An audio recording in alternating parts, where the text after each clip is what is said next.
Boranı plovunun hazırlanması. Boranın qabığını soyub, göstərdiyim kimi kub-kub doğrayıram.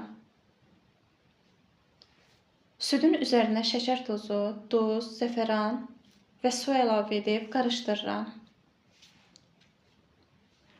Qazana əvvəlcə boranını, üzərindən düyünü, boranını, yenidən düyünü qat-qat yığıram. Sonda isə hazırladığım mayeni üzərinə əlavə edib, qazanın qapağını örtüb orta istilikdə bişirirəm. Duzlu balığın üzərinə az su əlavə edib falqaya büküb, sobada istidirəm. Sonda isə plovun üzərinə yağ əlavə edib balıqla sunum edirəm. Hələlik.